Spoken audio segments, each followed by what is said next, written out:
Eh bien bonjour à tous et à toutes, c'est LND et on se retrouve enfin pour une nouvelle vidéo. Donc dans cette vidéo, bien sûr, comme vous avez pu le voir, on va parler de F1. Je vais vous faire le débrief du Grand Prix de Styrie 2020. Malheureusement, pour cette vidéo, je suis encore tout seul. Mon ami Tom Boula nous rejoindra durant la prochaine vidéo. Normalement, si tout se passe bien, on sera dans la même pièce. Voilà, on sera directement ensemble, on sera pas par appel vidéo ou audio. Donc voilà, ce sera plutôt pas mal, on aura un peu plus d'avis, on n'aura pas forcément que le mien. Donc ça peut être pas mal, et du coup vous avez pu voir que je suis revenu dans ma chambre, donc chez mon décor habituel. J'espère qu'en tout cas cette vidéo vous plaira. Et puis voilà, on est parti pour cette nouvelle vidéo. Désolé d'être un peu en retard, voilà, je vais publier normalement cette vidéo mardi. Actuellement je suis, on est lundi. Et du coup j'étais un peu en retard par rapport à ce que je voulais faire, donc voilà, désolé pour le petit retard. En tout cas on est parti pour une vidéo du débrief du Grand Prix de Styrie 2020. À tout de suite les gars pour le sommaire.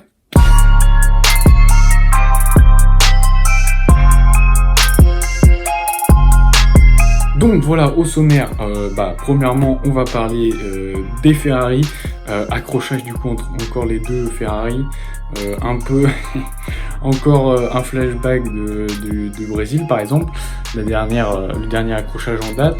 On va aussi revenir très brièvement d'abord sur la bonne performance des As, assez bonne, voilà. Le manque de rythme de Pierre Gasly, le pourquoi du comment Russell avant-dernier dans les personnes qui sont classées, et on va parler un peu des Mercedes et des Red Bull, voilà le combat qui s'est effectué entre les deux, et surtout le manque de rythme de Alexander Albon par rapport à son coéquipier, un peu ce qu'on a pu voir chez Gasly l'année dernière face à son coéquipier Max Verstappen. Donc on va revenir un peu sur ces points. Et très rapidement, je vais peut-être parler un peu aussi des accidents qui se sont produits, par exemple, notamment entre Albon et Perez, mais très rapidement, puisque c'est un peu des choses que beaucoup de gens ont évoquées, donc je pense que j'ai pas trop besoin de revenir. Donc voilà, on part tout de suite pour le classement le classement des pilotes à l'arrivée, et je vais aussi un peu vous parler des classements constructeurs et pilotes.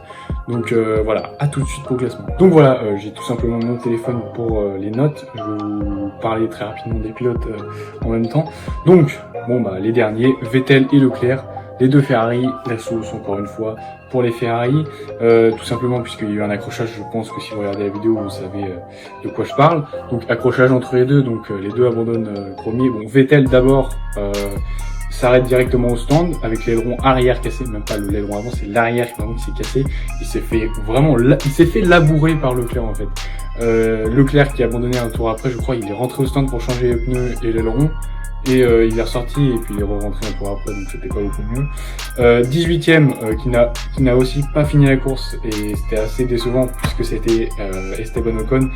18ème du coup, non classé, enfin pas terminé. Un peu dommage puisqu'il avait été qualifié 5ème. Après bon, il avait pas autant de rythme que ça en course, donc ça n'augurait pas grand chose de bon, on va dire. Même si bon, il aurait pu terminer dans les points largement, je pense. 17ème, Nicolas Latifi avec la Williams, donc il a gagné quelques positions. Bon, en soi il est dernier, mais je trouve que voilà, il a vraiment pris beaucoup de rythme, il a vraiment bien évolué. Il est maintenant dans le rythme de son coéquipier, il a été longtemps devant lui. D'ailleurs du coup 16ème position George Russell, qui est parti 11ème, et là c'était un peu la déception, puisqu'il aurait pu, je sais pas s'il aurait pu résister longtemps avec sa Williams, mais il aurait pu rester presque dans les points, j'ai envie de dire, puisqu'en plus devant lui il y a eu 3 abandons quand même, donc il aurait pu peut-être être dans les points, les accrocher, puisqu'il était devant Raikkonen, et Raikkonen est 11ème et Kvyat aussi est 10ème. Donc bon, on aurait pu imaginer qu'il soit dans les points, mais malheureusement sortie de route au premier tour, je crois, ou au deuxième.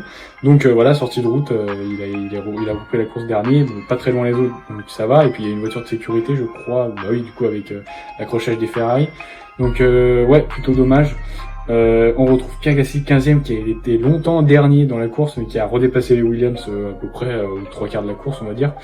Donc voilà, on va évoquer surtout son manque de rythme durant cette course, mais ça on en reparle après. 14e, Antonio Giovinazzi qui était parti 19e, donc assez bonne remontée, ça passe. même si bon, c'est pas non plus énorme, surtout qu'il y a eu 3 abandons devant, donc ça l'a bien aidé. 13e et 12e, les deux As, donc Grosjean 13e et 12e Magnussen. Donc là, on va en reparler plus en détail tout à l'heure, mais on les a pas beaucoup vus. Franchement, on en a pas beaucoup parlé. Mais il faut quand même souligner leur performance. Ils sont partis. Grosjean dernier de la voie des stands, et là, il arrive 13e, donc 7 positions gagnées, donc c'est vraiment pas mal. Enfin, bon, ils sont pas dans les points, on est quand même loin des points encore. Mais voilà, enfin, un truc potable, on va dire. Ils sont quand même devant 2 écuries, donc devant les voitures de Russell et Latifi, donc les Williams, et devant une Alfa Romeo, donc ça veut dire qu'ils sont dans le rythme, tous les trois équipes sont dans le rythme à peu près. Donc je pense qu'ils vont se battre pour les petites places, les petites dernières places, on va dire. Après 11e, on retrouve Raikkonen, donc pas trop mauvaise performance, il est parti 16e, donc il a remonté quand même 5 places. Après voilà, encore une fois 3 abandons devant lui, donc ça l'a un peu aidé.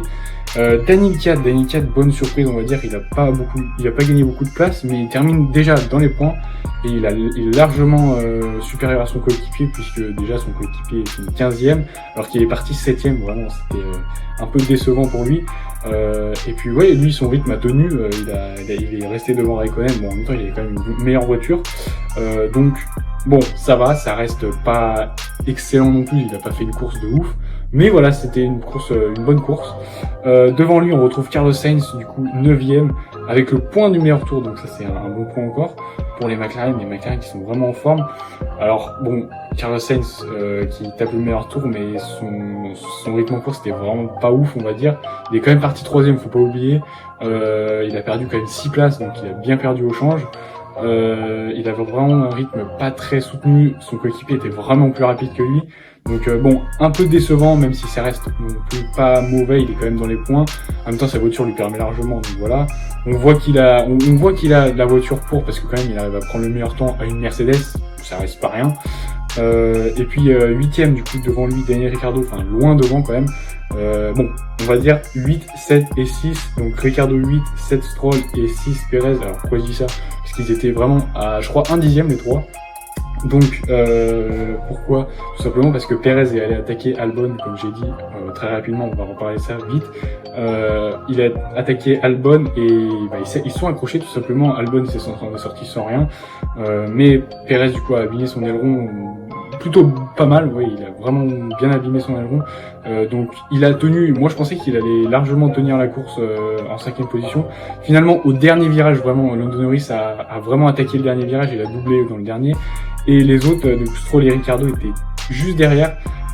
C'est plutôt dommage pour Ricciardo parce que quand même au change, il a perdu 2 places du coup si je me trompe pas. Il était 6e pendant, oui, pendant tout le long de la course, à partir du milieu à peu près. Du moment où Perez l'avait doublé, il est resté 6e. Et dans le dernier tour, Stroll a vraiment plongé au virage et l'a coincé, et du coup Norris est passé, et donc lui a perdu 2 places au change. Il n'a même pas regagné 1 ou 2 sur la fin du tour, puisqu'il aurait pu, en doublant Perez, il aurait pu, et il était vraiment pas loin de doubler Stroll aussi.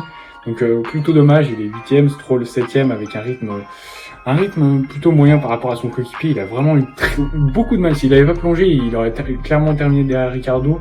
Donc c'est un peu dommage. Il a pas encore le rythme de son coéquipier. Son coéquipier était vraiment très loin devant, sans aileron cassé. Il aurait terminé 4e, je pense. Et il aurait terminé vraiment très loin devant. 5e, du coup, on retrouve Norris, à peine une seconde d'avance sur Perez, puisqu'il a dépassé juste au dernier virage. Norris, très bonne course, vraiment très solide. Il est parti 9e, donc 4 positions gagnées, c'est vraiment pas mal. Pendant un moment le meilleur tour en course, mais il s'est fait prendre du coup par son coéquipier. Mais voilà, il a vraiment su profiter des opportunités, donc je trouve que c'était une bonne course pour lui. Alexander Albon 4e, j'ai envie de dire bonne course, quand même 4e, ça reste bien, il met ses premiers points du coup, oui c'est ses premiers points, mais vraiment très loin de son coéquipier. Alors j'ai entendu dire que c'était surtout sa voiture, en fait, comme Pierre Gasly l'année dernière, c'était surtout sa voiture en fait qui était pas au niveau de celle de son coéquipier, donc forcément ça le pénalise. Mais aussi, ouais, il termine vraiment très loin quand même. Donc on sait pas vraiment si c'est la voiture ou le pilote qui manque de rythme. Mais voilà, il y a un vice d'un côté ou de l'autre, même peut-être des deux, on sait pas. Et du coup 3e, on retrouve Verstappen. Dommage, il aurait pu terminer un peu plus haut. On le retrouve à plus de 20 secondes de Bottas, mais ça c'est parce que quand il a vu qu'il se fait dépasser par Bottas et qu'il n'y avait pas moyen de venir le chercher, il a tenté de mettre des pneus plus soft, enfin des pneus soft d'ailleurs, et de taper le meilleur tour, mais au final il était dans le trafic, donc il a pas pu. Plutôt dommage, même si voilà, il fait un podium. Il aurait pu voilà, accrocher peut-être une deuxième place. Valtteri Bottas et Lewis Hamilton, donc le doublé, le premier de la saison pour les Mercedes. Donc voilà, c'est un très bon résultat, il n'y a pas mieux en fait. Bon, c'est peut-être le meilleur temps, mais bon, ils pouvaient pas vraiment espérer l'avoir puisque ils étaient en pneus usés. Donc c'était un peu dommage pour Bottas. Je pensais qu'il allait être un peu moins loin. 13 secondes, ça reste quand même beaucoup. Donc après, voilà, j'hésite en fait. La première course, je pensais, enfin, je croisais les doigts, vraiment, j'espérais qu'il allait pouvoir enfin être un peu titulaire du titre cette année. Mais j'en doute encore une fois, j'ai l'impression que c'est un peu un flashback de 2019, voilà, au premier Grand Prix. Il commence déjà à se faire dominer par son coéquipier. On voit que quand Hamilton est vraiment dans le truc, Bottas fait pas encore le poids. Donc bon, j'espère que Bottas sera au niveau cette saison, mais j'en suis pas sûr, surtout que c'est une saison très courte. Donc s'il se fait fumer, il aura moins d'écart que d'habitude, mais bon, voilà, il sera toujours très loin. Ce que je ne souhaite pas, vraiment, j'ai vraiment envie que Bottas décroche son premier titre, ça serait vraiment bien et ça diversifierait un peu le jeu. Donc voilà, j'espère que Bottas va pouvoir rattraper son retard d'ici les prochaines courses. En tout cas pour la Hongrie, j'espère qu'il va pas faire la même que l'année dernière parce que ça s'est plutôt mal passé. Il aurait pu, ou je sais plus, c'était en 2018, non c'était l'année dernière, il aurait pu avoir des points, enfin beaucoup moins de points de retard et au final il s'est retrouvé à faire un mauvais départ et tout et voilà, on sait tout ce qui s'est passé. C'était plutôt dommage et j'espère que ce sera pas la même chose la semaine prochaine puisque j'aimerais bien qu'il perde pas trop d'avance puisque là il est encore premier, il faut pas l'oublier parce que Hamilton est arrivé 4ème à la dernière course et Bottas il a fait premier et deuxième, donc il reste premier pour l'instant, son classement est solide. Hamilton bon deuxième du coup. Après j'ai pas le classement exact, mais après on retrouve Norris troisième, on retrouve toujours Norris et les McLaren deuxième au classement constructeur. Donc les McLaren, si elles tiennent le rythme, franchement ça pourrait faire un truc de ouf. Donc voilà, on se retrouve maintenant pour un peu vous parler des points essentiels dont je vous ai parlé dans le sommaire.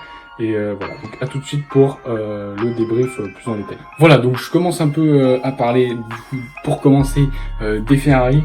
Alors, les Ferrari qui font pas 3 virages. Voilà, donc on était sur déjà Vettel qui était à 3 ou 4 de front avec d'autres pilotes. Il y avait notamment les Haas et les Alpha, je crois.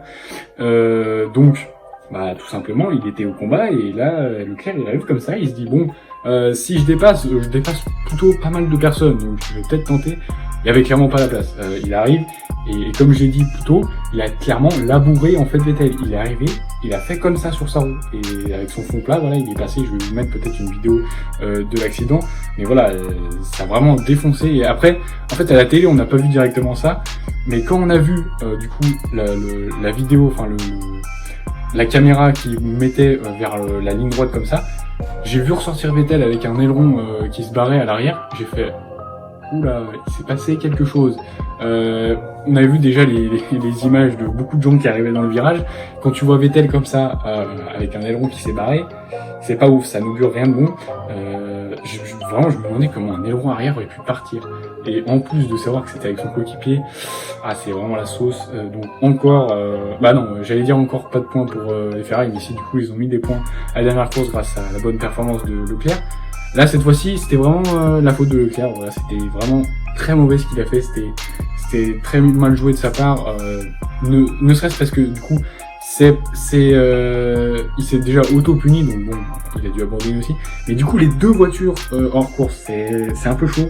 Même si une voiture avait abandonné, ça aurait déjà été chaud. Mais là, les deux, même Leclerc a pas pu continuer. C'est vraiment chaud. Donc c'est plutôt dommage, ils perdent beaucoup de points bêtement là quand même. Ils auraient pu, je pense, quand même remonter dans le top 10, avoir au moins une ou deux voitures dans le top 10.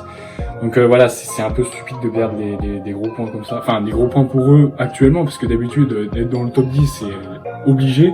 Et être en bas du top 10, c'est quasiment improbable.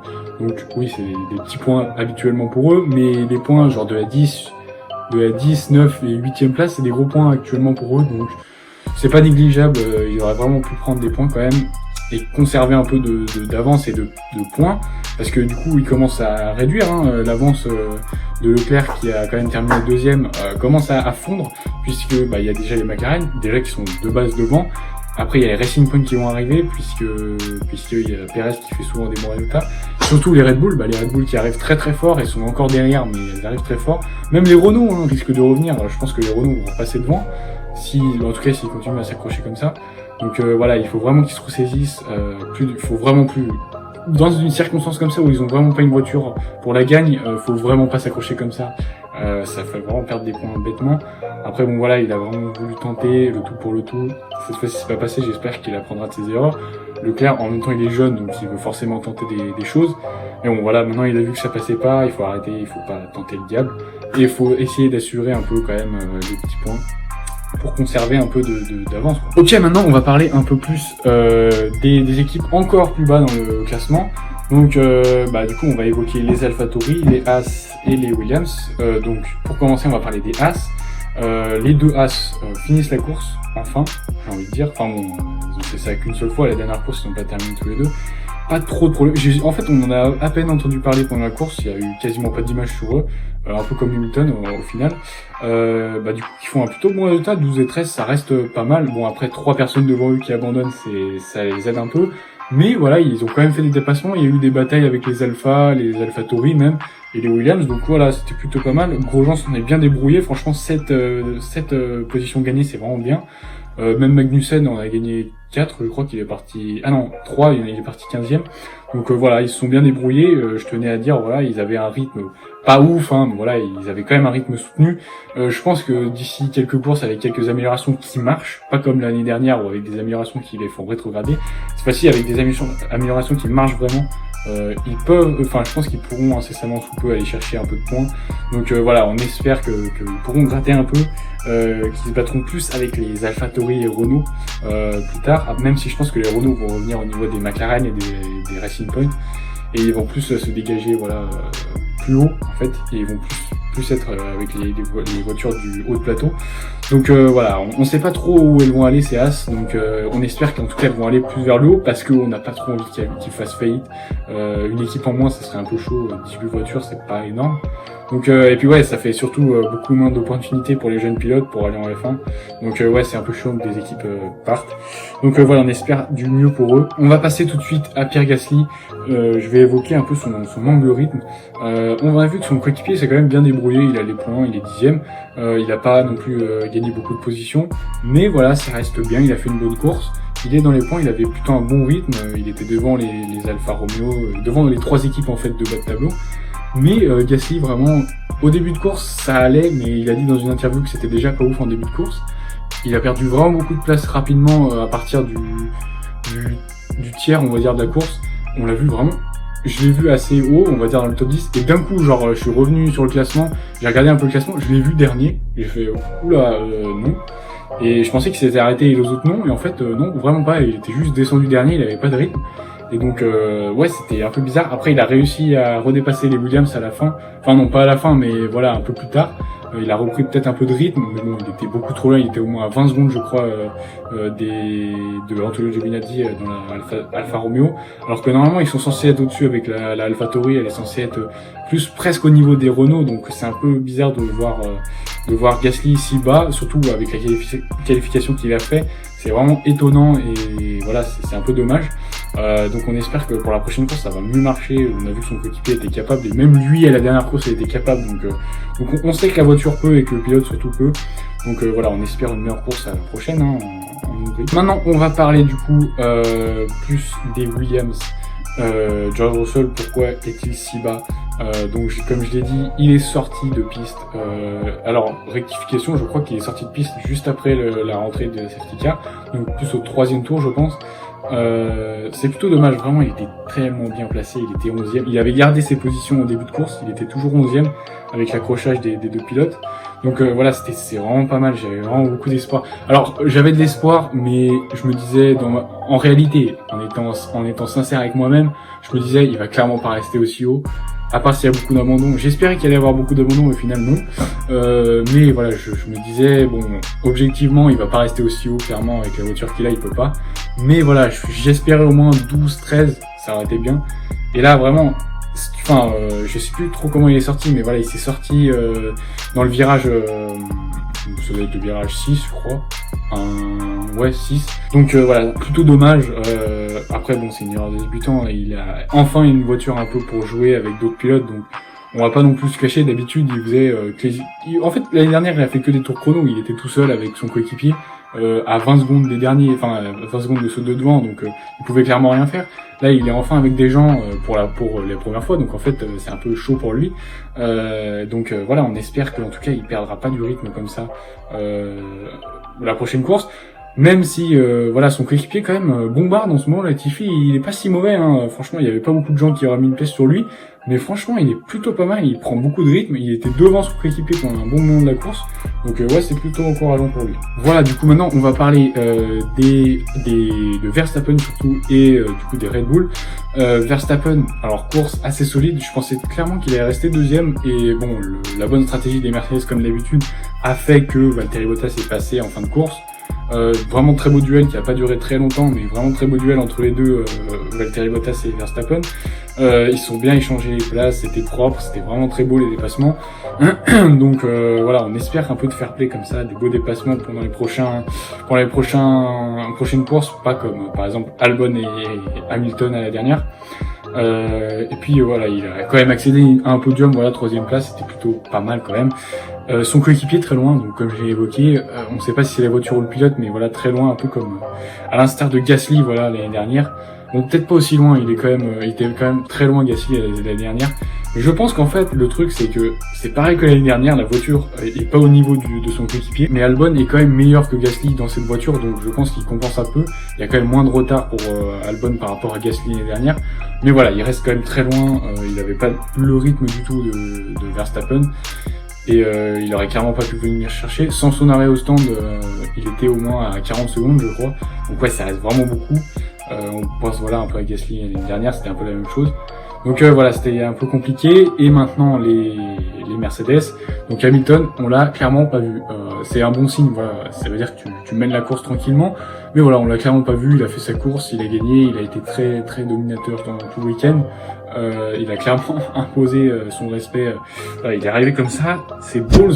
Il a posé ses balls, il a dit je gagne. Vraiment cette course je gagne. Il est arrivé premier tour, il savait déjà qu'il allait gagner, donc voilà, pas de problème de fiabilité pour les Mercedes ce week-end. Donc c'était plutôt pas mal, un week-end parfait. La très bonne stratégie de Bottas, bon, qui était bien trop loin pour pouvoir compter sur Hamilton, mais voilà, très bonne stratégie pour dépasser la Red Bull. Donc voilà, week-end parfait pour Mercedes, un nouveau doublé et le premier de la saison. Et je pense que premier d'une longue série cette année encore une fois, comme depuis 6 ans déjà je crois, ou 7 ans. Donc voilà, moi en tout cas je vais passer tout simplement à mon pronostic pour la semaine prochaine. Donc voilà, à tout de suite. Ok, donc je passe tout simplement maintenant à mon pronostic pour la semaine prochaine, pour le prochain Grand Prix. Donc je vais passer très rapidement dessus parce que la vidéo commence à tarder un peu. D'ailleurs, du coup, en parlant des formats, la première vidéo débrief a duré quand même presque 40 minutes, donc c'était un peu long. Au montage, c'est très compliqué quand même. Donc je vais essayer de faire vraiment plus court. J'aimerais essayer d'être aux alentours des 20 minutes, même si c'est un peu compliqué. Là, je vais déjà être à presque 30 minutes, donc c'est un peu chaud. J'espère que en tout cas les débriefs un peu plus courts comme ça vous plairont.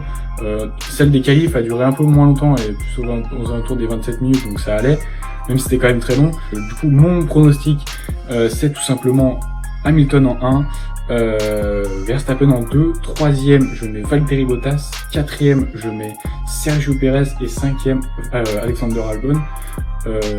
Voilà, puisque je prends pas trop de risques, on va dire, puisque bon, Hamilton, je pense qu'il va encore avoir la niaque, et maintenant vu qu'il a repris son rythme un peu, il a commencé à la cool, il a été 4e, maintenant il est un peu énervé, il est dans le truc, il a repris son rythme, donc je pense que largement il va finir premier.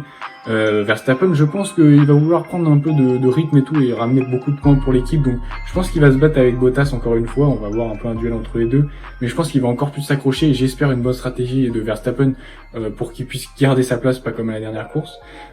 Ensuite, 4e Perez, je pense que là, clairement, il avait le rythme pour aller chercher Albon, même s'il était quand même, ouais, il arrivait pas trop à dépasser à la dernière course, mais Je pense qu'avec avec le temps et un peu d'adaptation, il aura le rythme pour dépasser Albon.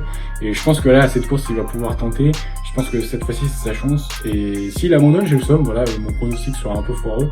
Donc voilà, j'espère que tu vas pas abandonner. Et Albon, 5e, voilà, parce que tout simplement, il a une Red Bull. Donc c'est un peu logique, à part s'il abandonne. Mais ouais, même si son rythme est quand même largement inférieur à Verstappen, il a clairement l'étoffe et la voiture pour être dans le top 5. Donc voilà. C'était mon pronostic et c'était ma vidéo. Voilà, c'est la fin de la vidéo débrief de ce Grand Prix de Styrie, pardon, 2020. De toute façon, 2020 et puis même, plus jamais on va le revoir, je pense, ce Grand Prix. Enfin, ce nom, en tout cas, on va plus jamais le revoir, puisque je pense que si tout se passe bien l'année prochaine, il n'y aura pas de double Grand Prix comme maintenant. Donc voilà, j'espère que cette vidéo vous aura plu. Comme d'habitude, le week-end prochain, débrief de Grand Prix, je vais faire comme d'habitude, voilà, maintenant c'est la coutume. Hein. Je sais pas si je vais faire les qualifs, hein, parce que c'était quand même chiant, la vidéo la semaine dernière, de faire les qualifs, c'était très chiant, parce qu'en plus, ça dure qu'un jour, en fait, c'est plus valable à partir de la course. Donc voilà, j'espère que cette vidéo vous aura plu. Je sors bientôt une nouvelle vidéo en rapport avec la musique, vous allez voir, vous allez comprendre. Donc, moi je vous dis à la prochaine, normalement en fin de semaine, pour la vidéo débrief ou alors les qualifs, on va voir. Et peut-être dans la semaine la vidéo musique, je suis pas sûr, peut-être la semaine prochaine. Donc moi je vous dis peace, c'était LND, à la prochaine, peace.